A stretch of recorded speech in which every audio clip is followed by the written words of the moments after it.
Good morning and welcome to another episode of Josh and Pat. I'm Joshua Klein, joined by Patrick Cassett, and after a rough first summer league outing, Victor Wembanyama bounces back, dropping 27 points in his second game, and now everyone's saying, is this the real Victor? Then again, Patrick, here's the dilemma. Game one comes, people say it's only one game. But then game two comes, and you could equally say it's only one game. So we don't really know what Victor is yet. And but Summer League's all about overreaction. So that's what it is about. Patrick, what did you see from Victor, and is he going to be a future star? Josh, I think we're thinking about this all wrong, right? When he was drafted, I was told he's the best prospect since LeBron James. I was told that as well. Right. I expect Victor Wembanyama to go for at least 40 every game. 27 is underperforming. It's a disappointment here in the Summer League, right? You bounce back. He had, 9 points his first game, 27 his second game. I expect a 40-point outing at some point because guess what? If you're really this good of a prospect, you're playing against guys that aren't even going to make the NBA. That is true because I see NBA players dropping 27 on, against NBA players. Against NBA players, and you're dropping 27 against nobodies. And then again, he's still figuring out the league. Europe is very different from the NBA. Well, different food. He's coming over. He's getting exposed to In-N-Out Burger in Las Vegas. Eating food? Well, we don't know because we don't. It doesn't look like it. It doesn't look like he's eating a whole lot of food. Maybe he should be eating more. And people are going to say maybe that's an injury concern. Some people are still saying Britney Spears' curse, is that still on? Bounce back game, maybe it's off. We don't know. Yeah, we don't know. I think bottom line is with Victor is that I don't think he's ever going to live up to the hype that people obviously said he was going to. But maybe I'm wrong. Hey, maybe I'm wrong. I'm open to being wrong. I think you're right though, Josh. That being said, I do think he might, be a middle of the road guy, a bowl. He's a bowl that doesn't get cut. Yeah. Well, we don't know that. Well, bowl just got released. Yeah, but I'm saying bowl. Yeah, but we don't know. We don't know. We don't know. So we'll figure that out. Staying in the NBA, CP3 says he's going to accept the role he's given in Golden State, which I guess is a good answer because what was the alternative? He's like, no, actually, I don't. I want to be a starter. That would raise some red flags for sure. Yeah, since you go into a championship team, so congrats to CP3 for a chance to win a championship. But if we know anything about CP3, actually, I want to say congratulations to Team CP3 yesterday. 15U Georgia Peach Jam AAU championship. Oh, really? Team CP3 took home the championship title, and that's the first ever championship for Chris Paul. So maybe times are changing here. And he's going to go to the Warriors. He's going to accept that role. And like you said, Josh, what was the alternative? Well, I think the biggest thing is for him is that now with the announcement of the mid-season tournament, which is exactly what he would show up for. I think that we have a real possibility that CP3 is going to get a trophy. Mm-hmm. And I think that if he's got to be excited about that. And the Warriors definitely got to be excited to add another trophy to the case. And I think maybe that's why he's so willing to accept his role, because he knows that winning any sort of trophy is more achievable than ever before. Right. And you got to think about when this trophy he's able to get, I'm thinking he's got a chance to also win maybe tournament MVP. Because Josh, when we look at where the schedule lines up, I'm seeing one thing and one thing only. It's before Christmas. And if we know anything about Chris Paul, we know regular season Chris Paul, one of the best point guards in the game. Yeah. Yeah. Is Steph Curry going to be coming off the bench? Well, and that's what you got to wonder. It's Steph Curry. Maybe he's not a in-season tournament kind of guy. Yeah. Yeah. Fair point.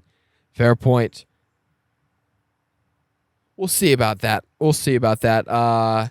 Moving on, U.S. soccer back. We're back, fully back. And Patrick, this is this was needed after some would say the most disappointing World Cup in U.S. history, where arguably, I mean, in my eyes, I think we were the favorites to win it all, and we Well, lose. it's our golden generation, Josh. Yeah, golden generation.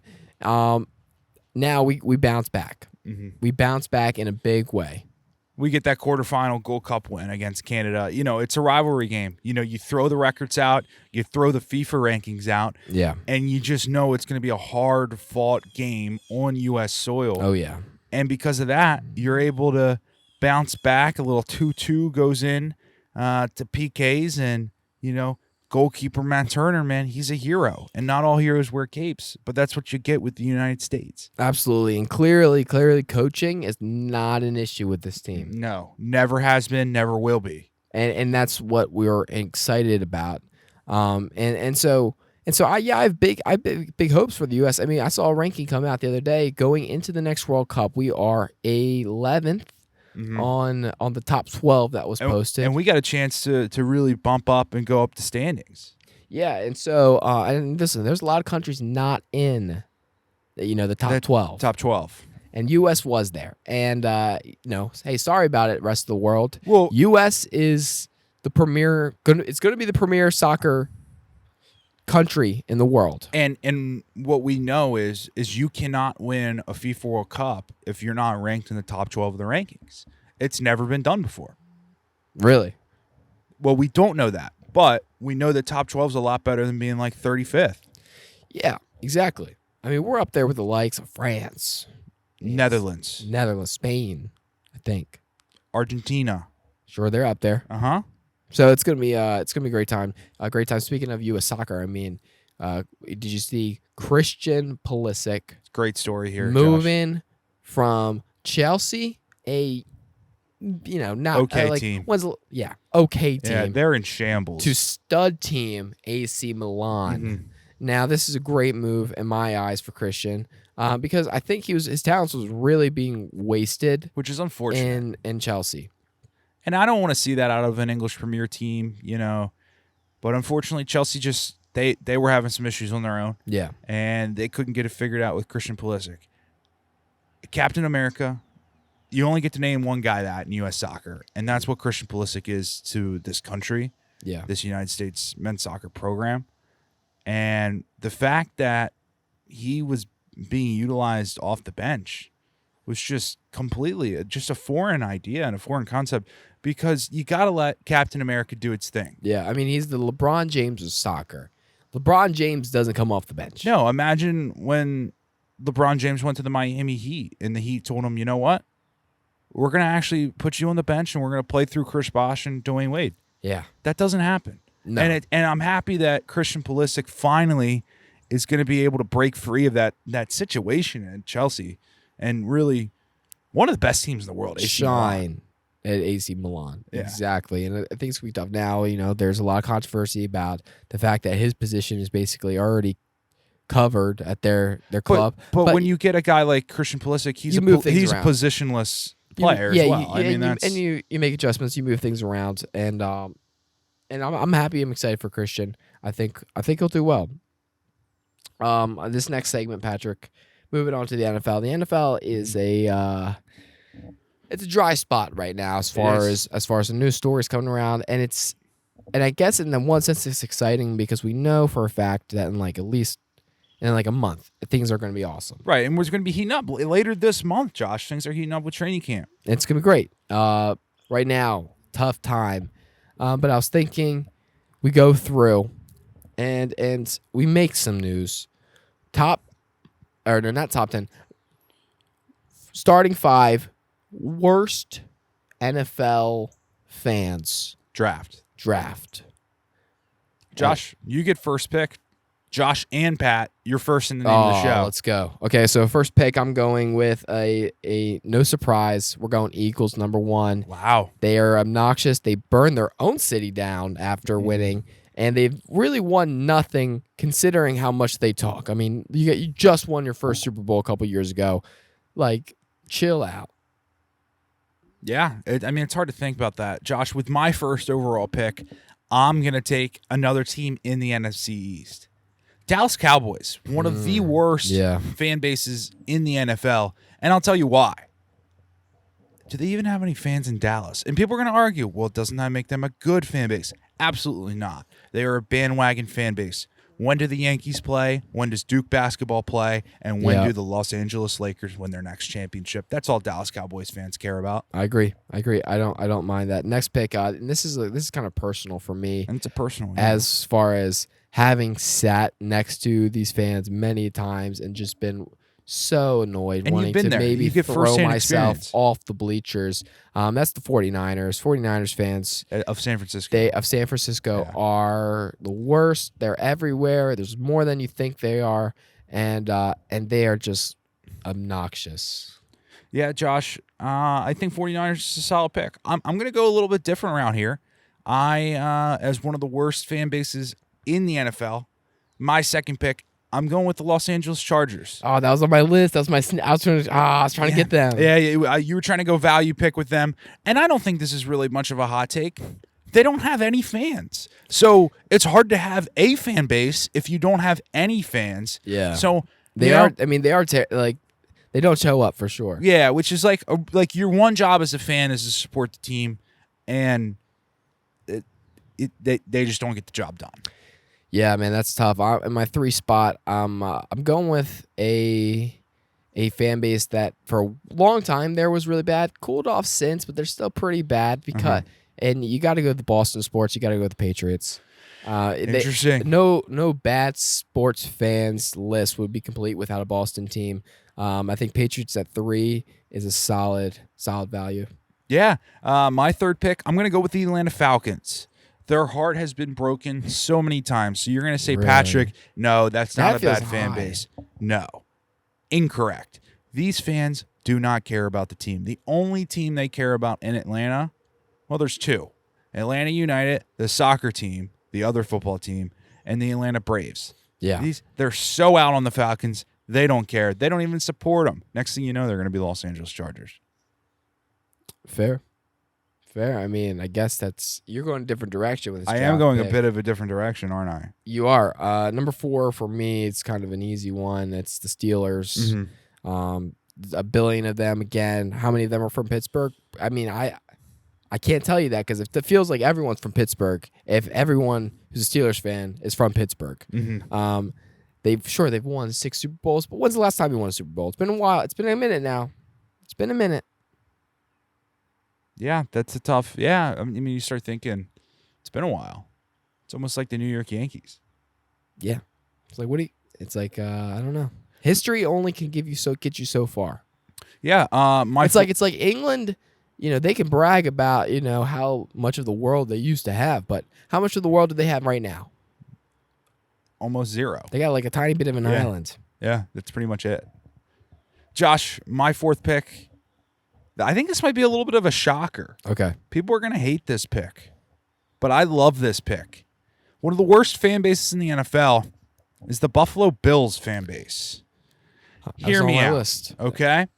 Buffalo Bills, everyone loves to say they have the best fans. They show up. They give to charity. They help support the team and the cause. That's all great. Here's why they suck.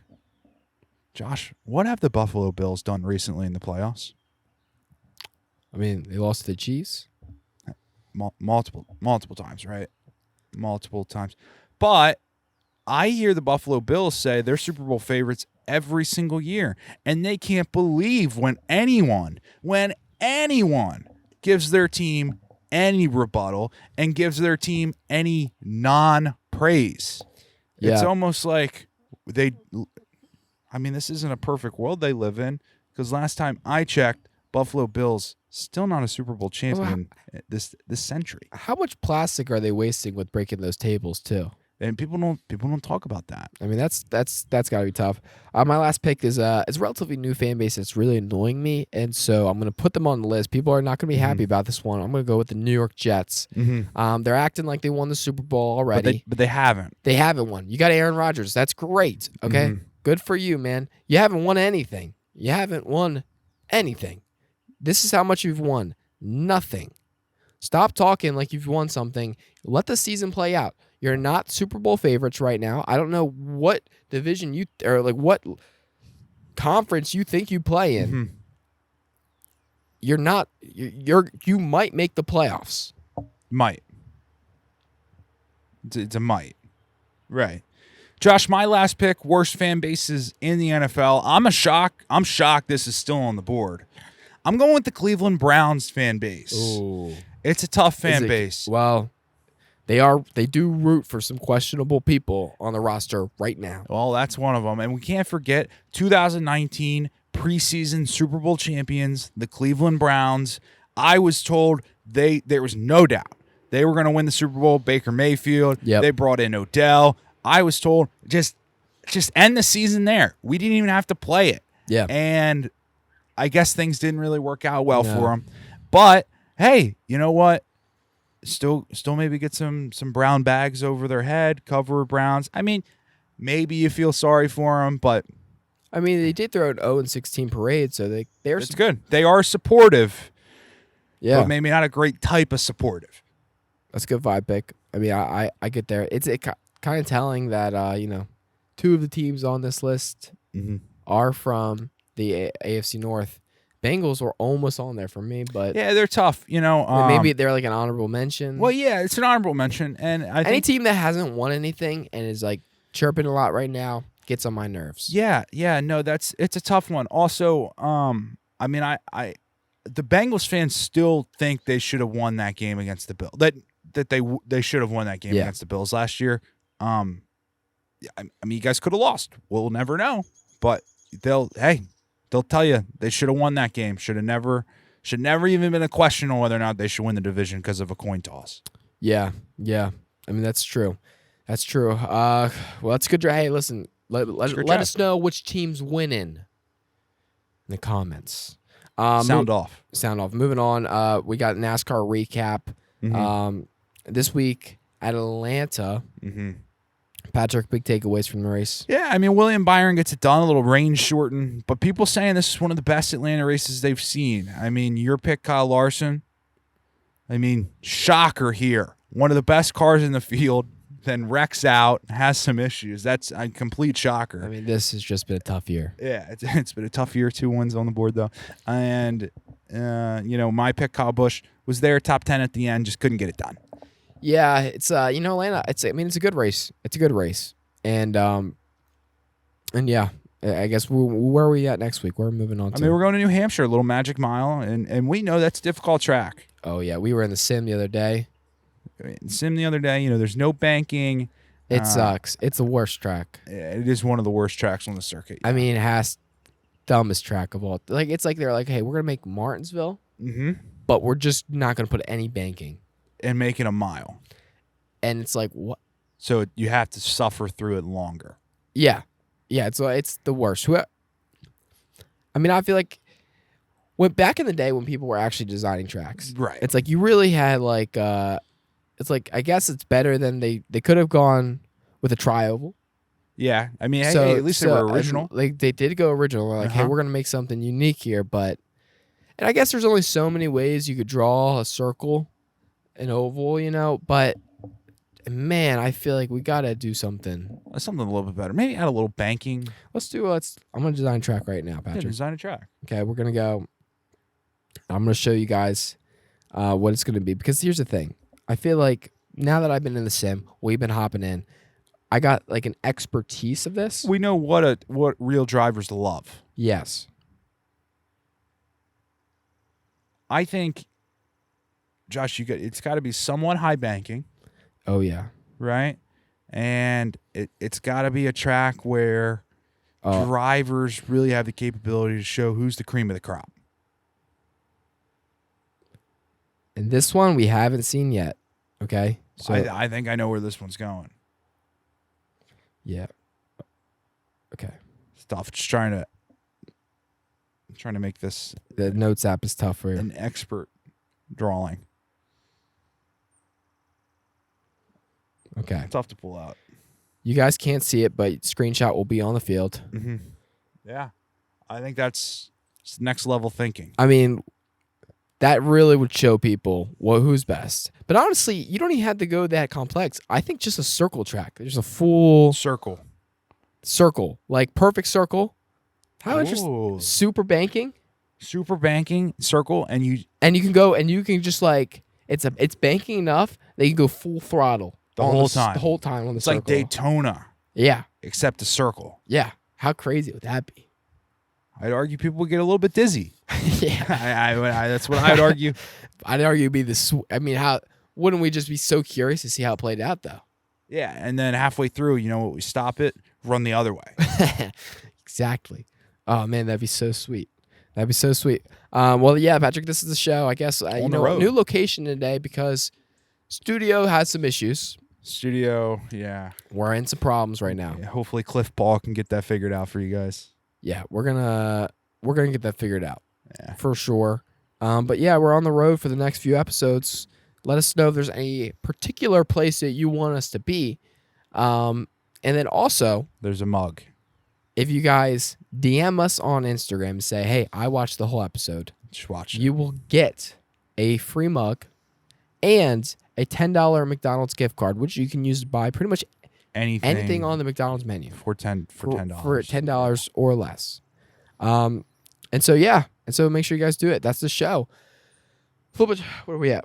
We're at 22 minutes, a little Pretty short. solid. Right? Yeah, we're Yeah, still. pretty I mean, but we're on the solid. road, so It's on the road. It's tough. it's a tough thing. Different on the road. environment. You know, that's. Yeah. Now it's back to the grind. Anyway, guys, you have a wonderful week. Let's have a great Monday, and we'll see you next time. Peace.